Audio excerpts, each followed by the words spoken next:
following public service announcement is being brought to you part by the good folks that support the dope. It's told by D2G and Red Young. Ladies and gentlemen, now it's on with something like a phenomenon. It's food for thought for those starving through Ramadan. Nothing less than the best, that's what you rockin' with. So take notes on this newness, cause you'll be jocking in. Precious of the bunch, plenty game that we put you on. Fashion, music, we give it to the good it's gone. Keeping up with the time, so you'll be in the know. Nothing but exclusives, heads up on who's next to blow. It's only dopeness we give to the masses. And promise guaranteed, ain't no pushing the whackness. So say your theatrics for plays if you've been a hater. Plus the lovely Carly Brown's your facilitator. Lead the water when we bring that fire. Here's the industry biz #1 supplier. Boy, them other stations don't want no smoke. Keep your ears tuned in and support the dope. Yeah, looking at my clock and it's about that time. 7:30 Central when we hitting online. And we coming to you live from the Ghost. So tell your people settle in and support the dope. Yeah, looking at my clock and it's about that time. 7:30 Central when we hit online. And we coming to you live from the Ghost. So tell your people settle in and support the dope. The show.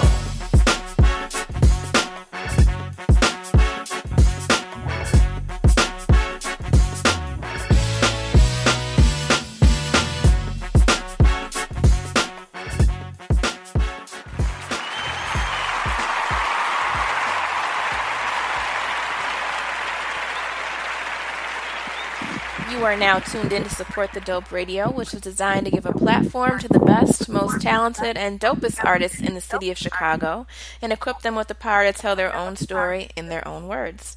Today is Tuesday, August 22nd, 2017, and this is Season 3, Episode 4.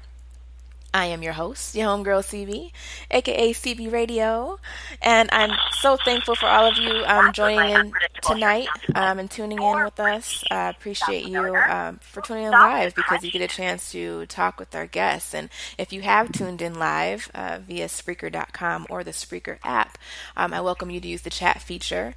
On there, you can leave your questions or comments for tonight's guest. You can even chat amongst yourselves if you're feeling friendly today. And please, say what's up to me too. I like for people to talk to me too. I don't want to just talk to myself.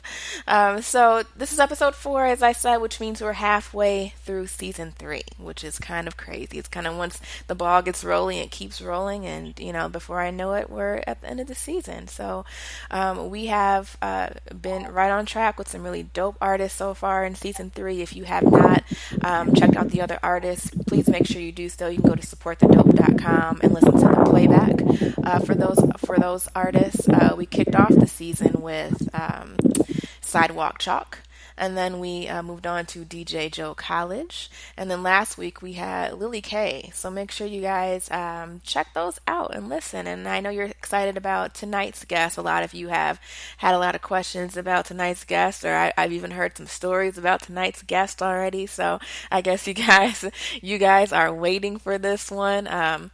If anyone has any blackmail stories, feel free to hit up the chat room. Let us know about that. I love those. Those are great. But without further ado, let's talk a little bit about tonight's guest, because he's another dope artist that's joining us this season in the ranks of the Support the Dope Radio alumni, as I like to call them, my babies.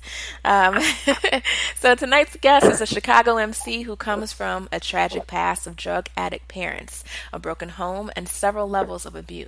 But he has purposed not to become a product of his life circumstance. Challenging the commonly expected outcome for a person with his background, he redefined his struggle and made it into something positive and creative.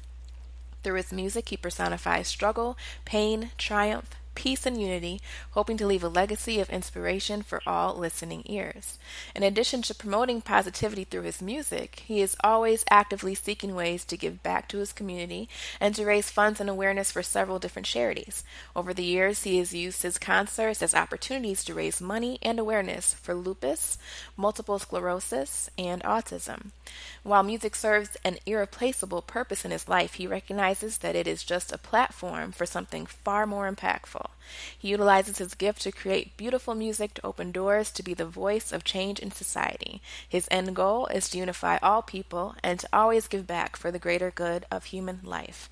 He truly believes that music is the universal language with which we can all identify. So without further ado, please welcome Abstrak Mind. You just made all that just sound really, really good. Well, thank you. Thank you. I do what I can. Myself. But it was all true. That's good stuff. So thank you so much for joining us. We appreciate you being with us tonight. I've been looking forward to this interview, as I hope you have. Absolutely. Yeah, how are you feeling today? I'm pretty good. I finally put my daughter to sleep. She's been a ball of energy all day, so of course I'm happy she gave me this little break. But today's been good. Yeah, she's a little cutie. So we know that you are now an MC, and now we know that you're part of the daddyhood too. So it's just we love some that fraternity to be a part of. Yeah. So let's talk a little bit. Let's just dive right in and let's go back because I have not interviewed you before. So there are some listeners that I have out there. Which, by the way, I mentioned Spreaker.com. If you are looking to use the chat feature and you like to chat with us via Spreaker and you're currently on Support the Dope, I actually put in my Instagram profile a link to Spreaker, to the show, to the direct link to the show on Spreaker, for you guys who are looking for that, because I know that AM is really interested in talking to you guys and hearing from you guys today. So my Instagram, if you're not already following me, which you should be, and if you're not, tisk tisk.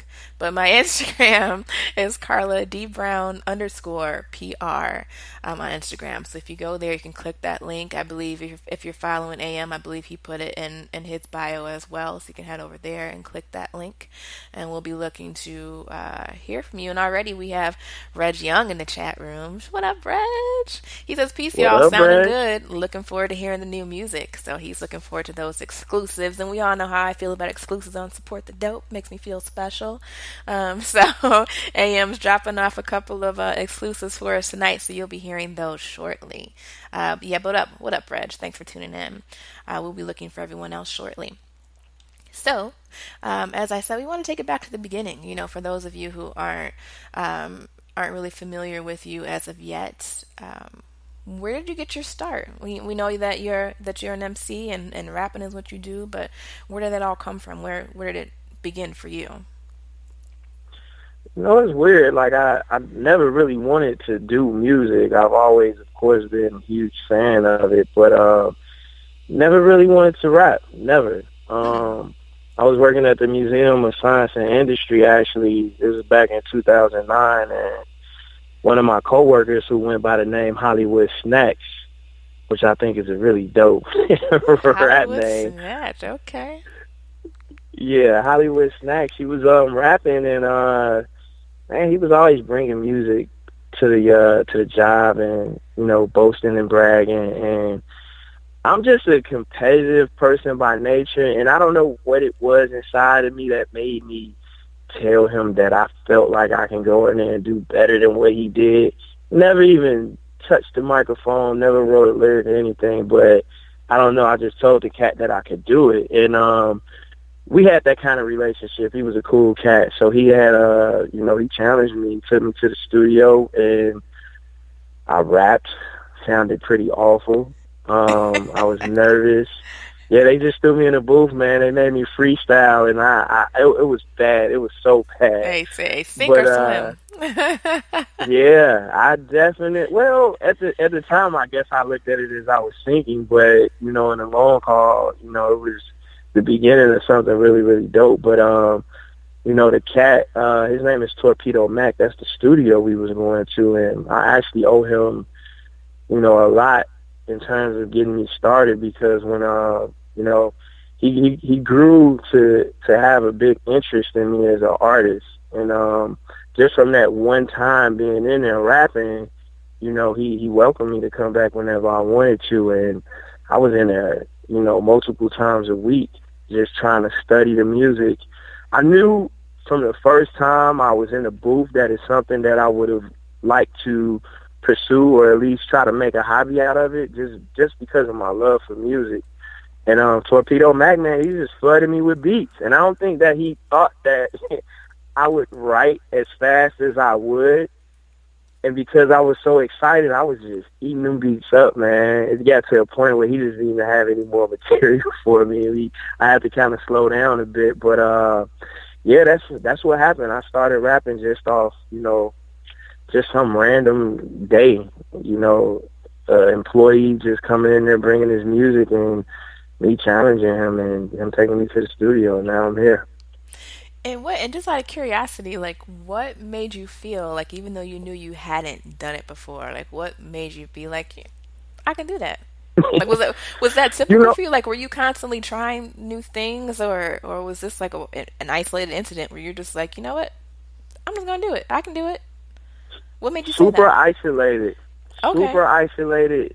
Just really, Carl, I always ask myself, it's crazy, and maybe I just think too much, but I always Okay. constantly asking myself, why me? Because I've been extremely blessed in my journey as an artist. I've gotten the opportunity to create whatever music I want.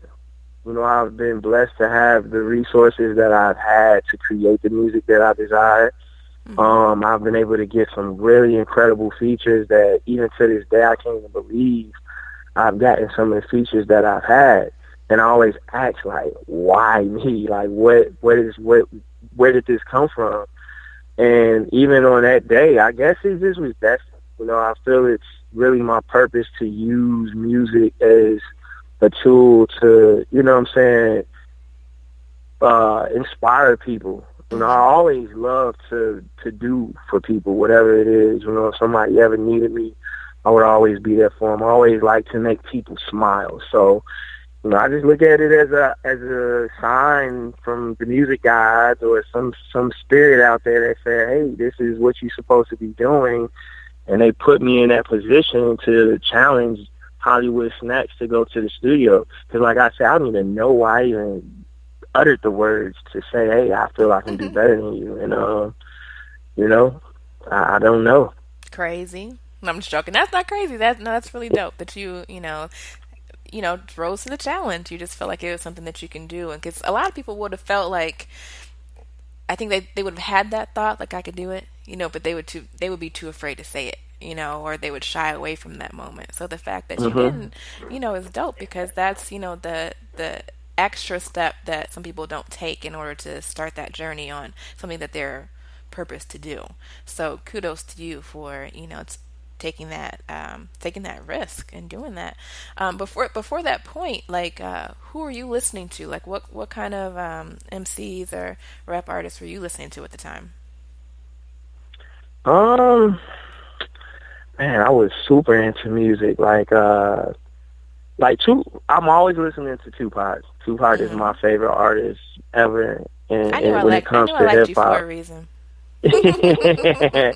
Tupac, man, that dude is just incredible on so many different levels. But I liked a lot of East Coast music. I loved Jay-Z, of course, the typical things, Jay-Z, Tupac. At the time I started making music, I had started getting into Southern hip hop, real heavy. And one of the artists at the time that I was just head over heels about was Young Jeezy. Like when he dropped his first album, it was just like insane. So around that time, I was like, I was bumping him super hard. But man, I listen to a lot of oldies though. I'm super into Okay. the old school. I like Me too. the oldies.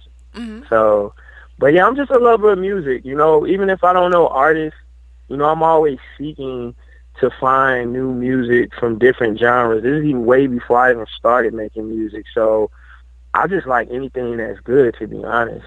Anything that sounds good, I'm attracted to it. So Right. Which is kind of like the true mark of a great artist as far as like the songs that they put out, right? Like a lot of the favorite songs that we can think about, or like iconic songs within hip hop. Even if I want to get specific, they have influences from other songs, whether it be like the samples, from other song. Kanye West and No ID and producers like that hmm have used great samples, even samples that people haven't really been that familiar with to make a really great song, a current song, or sometimes it's even just the influence. It sounds like someone else's song from a different genre or from a different time. So I think just, making that, being able to be flexible